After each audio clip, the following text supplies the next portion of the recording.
esse momento político que nós estamos vivendo, ele está trazendo à tona problemas gravíssimos no movimento evangélico, como, por exemplo, e aqui eu não estou fazendo alusão a qualquer lado, não, tá, gente? Esquerda, direita, Lula, Bolsonaro, não quero entrar nesse mérito aqui, né? Nem é o objetivo aqui do nosso bate-papo. Mas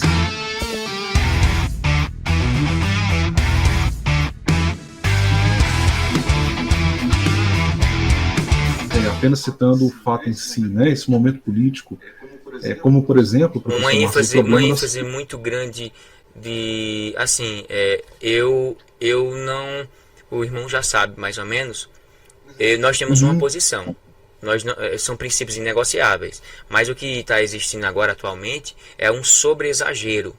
Exagero já é exagero, e sobre exagero de... Você está sendo diplomático, professor Marcos. Eu chamo de paranoia mesmo. É uma loucura, assim, a gente está vendo uma loucura coletiva. Não se fala mais nada na igreja se não for política. Exato, no nível de politicagem, por amor de Deus. Isso tem de afastar muita gente até, de até votar no próprio presidente, por conta desse fanatismo que você está falando.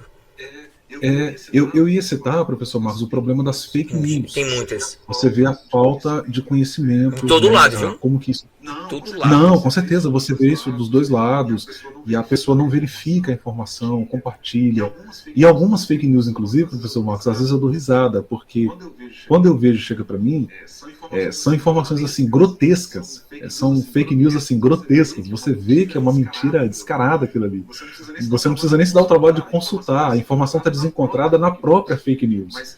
Mas isso é passado adiante, isso se multiplica em escala industrial. Por quê, professor Marcos? Porque falta conhecimento. A academia, a vivência acadêmica dá isso pra gente, professor. Eu aprendi muito com isso mesmo. Nossa, como a ser pesquisador, a ser filtrador. Pesquisa, verificar, consultar a fonte, contrastar a informação. E as pessoas não se dão conta de que o evangélico, agora falando especificamente do evangélico, ele não se dá conta de que ele faz isso no afã de que não, porque eu estou defendendo valores, mas ele está usando uma plataforma de mentira, de engano. Isso é contrassensual com o evangelho. Tudo bem.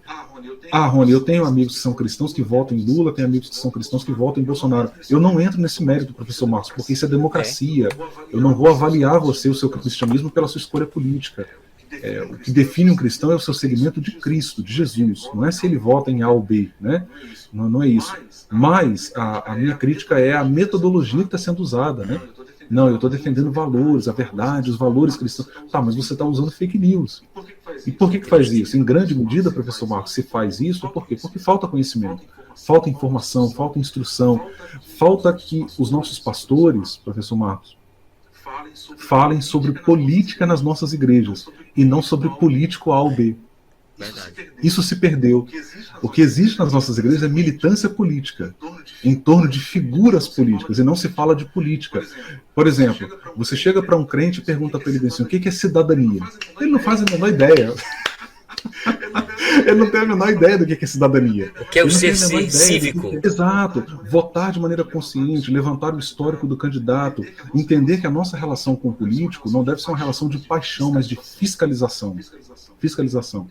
Então, eu às vezes converso com amigos e eu falo, amigo, eu sou crítico do candidato A, por quê? Porque eu votei nele. E o que ele fez durante o mandato dele não me atendeu. Ou melhor, não é que não me atendeu, não atendeu a sociedade. Então, pensar o coletivo. Então, essa consciência política, infelizmente, professor Marcos, quase nada se fala sobre isso nas igrejas. Né? Não é trabalhada. E eu acho que, nesse sentido, a igreja ela deixa de cumprir um papel social que é fundamental. Né? Se faz uma militância ali em torno de um político A ou B, né? Não porque ele nos representa, e nada se fala sobre valores, sobre incorrupção, sobre lisura nas ações, transparência nas ações políticas. Acho que isso a gente deveria abordar e infelizmente não se fala, né? Mas que bom que aqui a gente pode trazer isso à tona, né? E conversar sobre isso. Exatamente, nós somos contra a ideia da idolatria presidencial. Eu usei esse termo esses dias no meu status. Claro. Eu sou contra a ideologia, a idolatria presidencial. Minha gente, vocês estão defendendo pessoas? Não, a gente pode até defender princípios. Beleza, isso a gente é inegociável, mas cuidado, vocês estão chegando a botar a mão no fogo por A, B ou C, não. Eu não. Por exemplo, Não. Bolsonaro, voto nele, beleza, mas eu não preciso ficar chamando o mito. Ai! Parece que virou aquele tipo de jogador de futebol, o ídolo. Estamos transformando o presidente atual num ídolo. E não é isso. Eu vou prestar a questão cívica, eu vou votar, beleza, mas não precisa estar com aquele fanatismo doentio, tal. Eu sei que a coisa está ficando piorando cada vez mais. Agora, recentemente, muita coisa. Estão censurando canais, a maioria dos canais de pessoas que estão falando sobre princípios, tal, direito, o que é direita, esquerda, ou se você opinar. Estão cerceando o nosso direito de opinar. Opinião é crime agora. E recentemente está uma coisa séria por causa do extremismo que está acontecendo. E está prejudicando um lado e do outro. Mas aí a gente tem que fazer a nossa parte. Eu faço a minha parte. Eu não vivo o tempo todo falando de política. Falar de Jesus Cristo. Né? Esse sim eu levanto a bandeira. Esse sim eu digo. Esse aí sim me representa. Quem me representa não é um governo. Quem me representa é Cristo. É Ele que eu tenho que olhar para Ele. Resumindo a sua fala, professor Marcos, o Evangelho não depende de uma plataforma política para ser anunciado.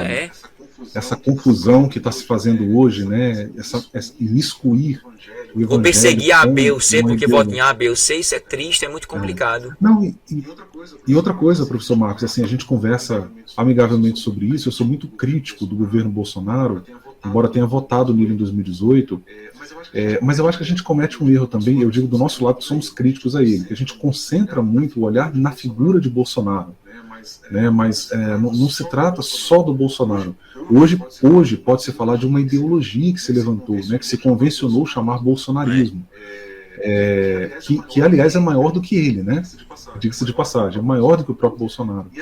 E é preocupante de fato, professor, porque a gente percebe uma militância exacerbada, uma idolatria em torno de uma figura política, e a gente vai perdendo esse olhar de cidadão, que é fiscalizar quem eu elegi.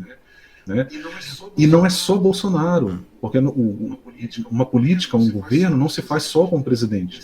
Tem senadores, deputados. Quem são as pessoas que nós elegemos, que estão lá? Né? Quem são essas figuras que nós colocamos lá? Estamos acompanhando, estamos fiscalizando?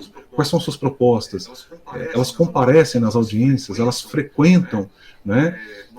Nós vimos recentemente, eu vou dar um exemplo disso.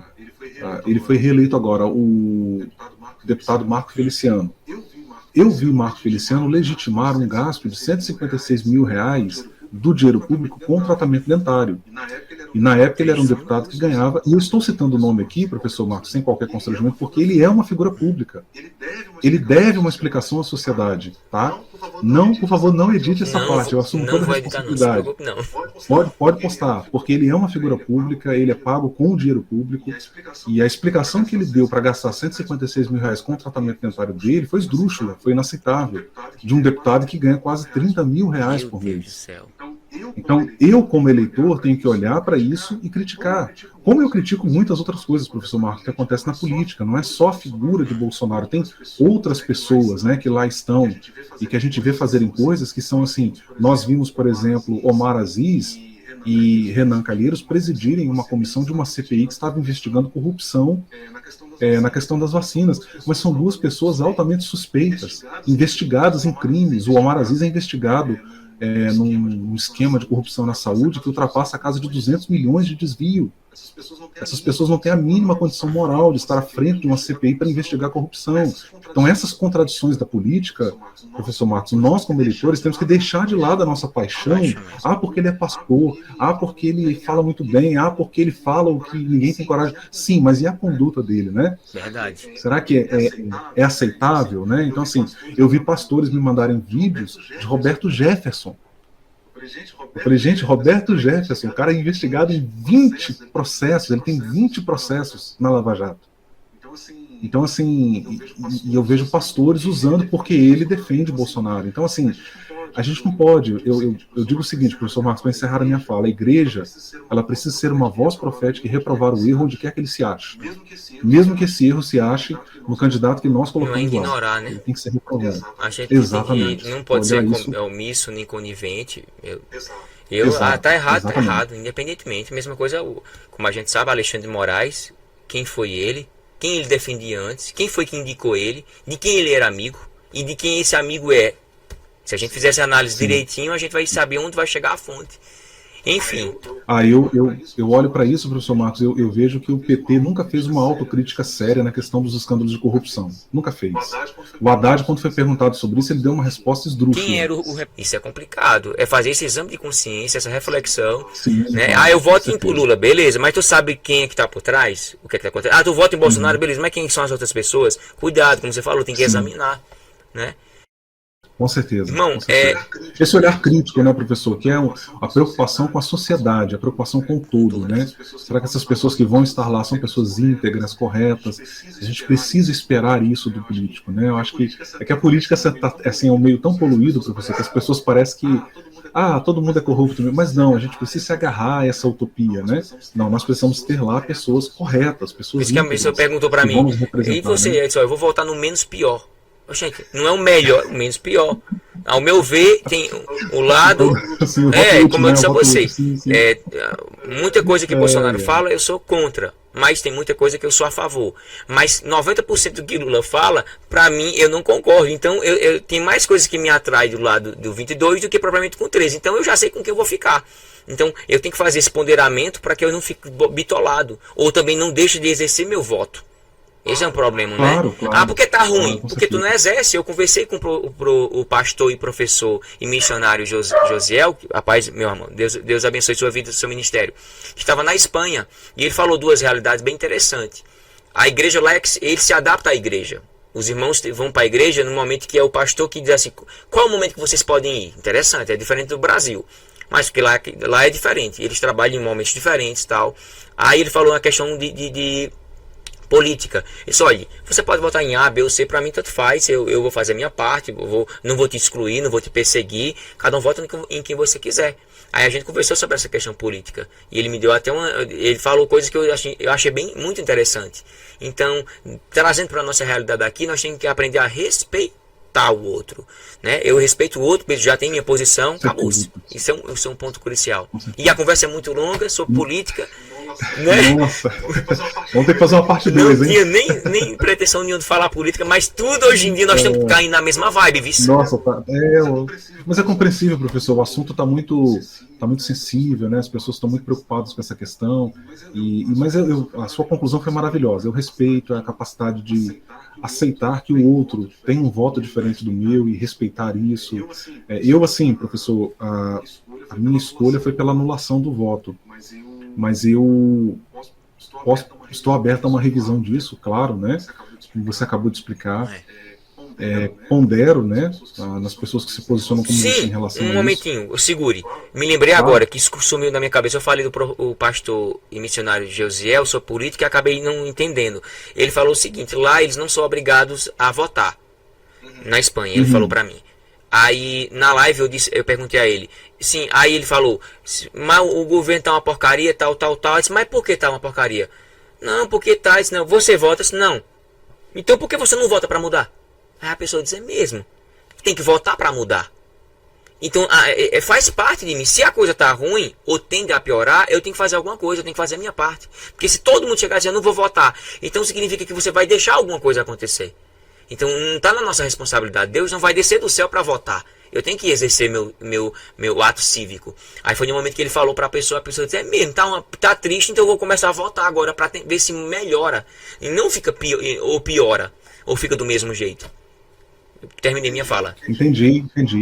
A minha compreensão hoje, professor Marcos, é que eu inclusive faço questão de ir à urna no dia da eleição, como fiz na primeira. E eu entendo... o voto, no caso o voto branco, né? A gente tecla lá na urna, tecla branca, como uma forma de dizer, usando isso, entendo isso como um dispositivo democrático para dizer, olha, nenhum nem outro me representa, porque eu vejo incoerências, né, nos dois candidatos. Para mim é chocante, sendo honesto aqui, professor Marcos, é chocante para mim que Lula esteja concorrendo a presidente. Para mim também. Eu acho que é surreal, assim.